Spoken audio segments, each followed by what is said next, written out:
there, and welcome to the locker room, in particular, Leadership Monday. Here we are. I got Tami Gaines with me. That's right, you've heard her before. Now she's going to speak on leadership.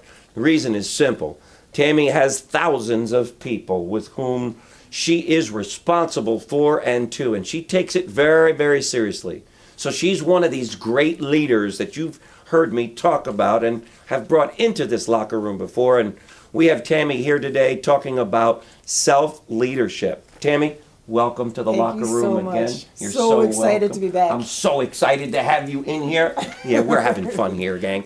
We hope you are too. So anyway, Tami, cut loose. Tell them about self-leadership. Talk about that. I will. You know, people want to talk about leadership and they forget that the most important part of leadership is self-leadership, okay, which is basically how you lead yourself in different situations. Okay. I believe, did you read a book called The Slight Edge? Mm-mm.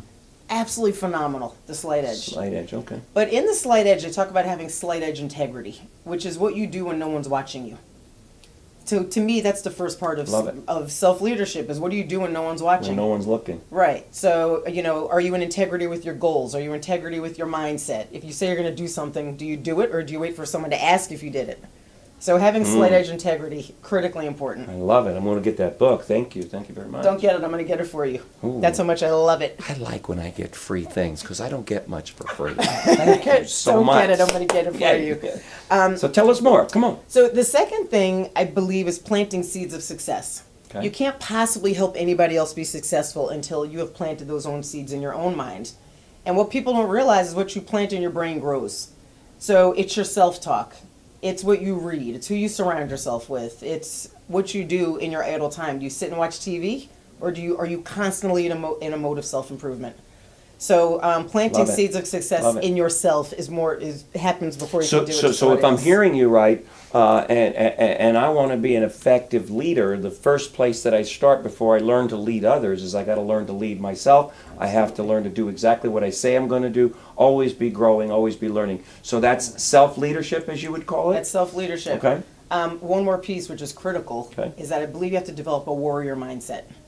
Love mindset. that. What does that mean? Warriors do everything at 100% all the time. You don't even know that Simon Arias, who's been in this locker room, that's one of his greatest subjects to talk about, the warrior mindset. I love hearing it, though, from a woman's point of view, because my mother's a warrior, just like you are. Tell us more about this warrior mindset. Sometimes women are better warriors because we have an enlightened warrior mindset.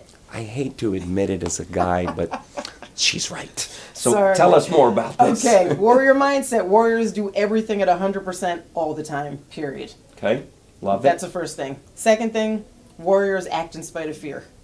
So we all have fears inside of us. Taking action in spite of helps you overcome the fear. Wow, and cool. People lead by what you do, not by what you say. Okay. So you can't lead from behind. So I think that's really, really important. Wow. And the last thing is that warriors never, ever, ever, ever give up. They never give up. They don't they? They don't. So that's, to me, that is the beginning, really, of self-leadership, is practicing those three disciplines over and over and over again. Awesome, Tami. I know that some of you might have heard something similar to what Tami just shared with us, but I don't know anyone who quite delivered it the way she did today. Tami, thank you so much for having me back. Here. You bet. And we'll have you back in here again. And all of you out there in the locker room, follow her lead on this one. Be a self-determined leader. Learn to lead others after learning to lead yourself. And guess what you'll be doing? Tami, tell them, what kind of life will they be living? Extraordinary life. Okay, let's try it again. Okay, ready? So, gang, when you follow Tami's advice and learn to be a self-leader, Tami, what are they going to end up living? What? Their very best life. It's a wrap. Good job. If you've enjoyed and feel the Daily Locker Room has served as an inspiration in your life, why not share it with a friend by sending them the daily message?